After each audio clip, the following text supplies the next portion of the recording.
Hepinize merhaba arkadaşlar. Ben Munise Ceyda. Bugün sizlerle birlikte evde toz deterjanla slime yapacağız. Başlayalım isterseniz. Sıvı sabunla yapacağız. Geçen sefer şampuanla koymuştuk.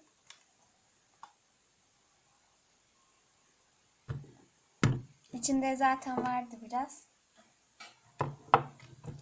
Şimdi bunu koyalım.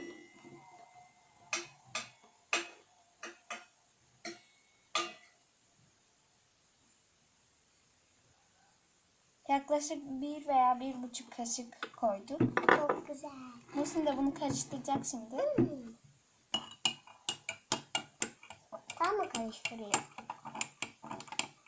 Ben karıştırayım mı biraz? Keşke ben de ısırdım çünkü çok güzelmiş. Şu suyu ne yapacağız? Bunu da birazdan koyacağız. Sabun mu? Abla sabunu da içine ben dökebilir miyim? Sabun döktük ama. Hayır, şu bardağın içine. Yok, sabun dökmeyeceğiz. Ne yapacağız? Evet, böyle bir kıvamımız oluyor. Bunu dökeceğiz şimdi. Pardon. Az kalsın öyle dökecektik. Ben 4 kaşık kadar koyacağım. 4 kaşık. Ama niye ben de bilmiyorum gerçekten. 4. Bir de 4,5 ekleyelim. Şimdi bunu biraz karıştıracağız. İnşallah kıvamı tutturabiliriz. Bence de bulacağım. Şimdiden köpük köpük oldu.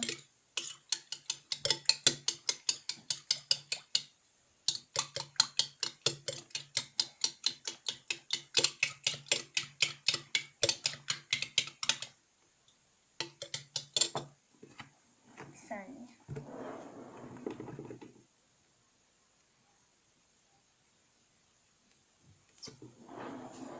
Evet arkadaşlar, biz sıvı şeyle denemeyeceğiz işte. Neydi ya? Yapıştırıcıyla denemeyeceğiz. Bildiğimiz bu Adel'in yapıştırıcılarından deleceğiz böyle. Yani keseceğiz.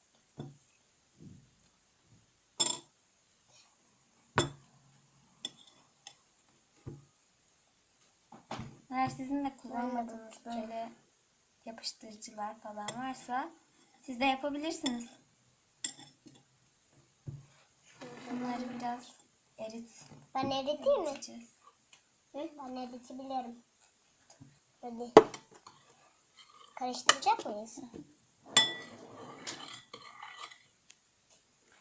Evet arkadaşlar, şimdi pudramızı ekliyoruz. Muhsin pudrasını ekleyecek. Ekle. Neye? İçine. Bunu mu? Hı hı. Yap. Harika. Dur abla ben yapayım. Tamam, yeter. Ver onu yerine koy. Ben de karıştırayım. Evet arkadaşlar, biz kendi işte slime'ımızı dondurucuya koyduk. 5 dakika kadar bekleteceğiz. 5 dakika sonra olmuş mu olmamış mı diye de zaten size de göstereceğiz. Sinemaya gittiğimizde nasıl açacağız? Neyi? Sinemaya gittiğimizde nasıl açacağız? Neyse. Arkadaşlar, eğer bir önceki videomuza da gitmediyseniz kesinlikle ona da gitmeyi unutmayın. Eğer yani evde gerçek ve kolay slime nasıl yapılır yazarsanız zaten çıkar. Şuraya da basarsanız yukarıdaki linki orada da bulabilirsiniz.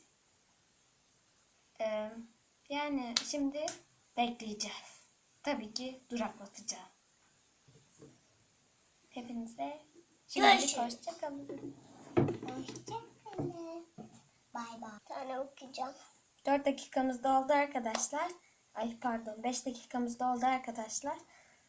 Şimdi size yakın çekim yapıp göstereceğim. Ama öncelikle dışa da pudrasını ekleyeceğiz. Onu da Elimize yine- yapışmasın diye. Yine ben yapayım mı? Yap.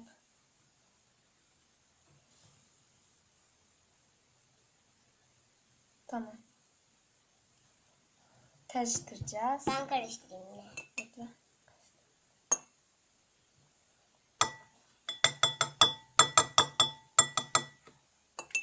Evet. Şimdi yakın çekime alayım. Evet arkadaşlar. Slime'ımız böyle oldu. Şimdi dokunalım. Elime yapışmıyor. Hani?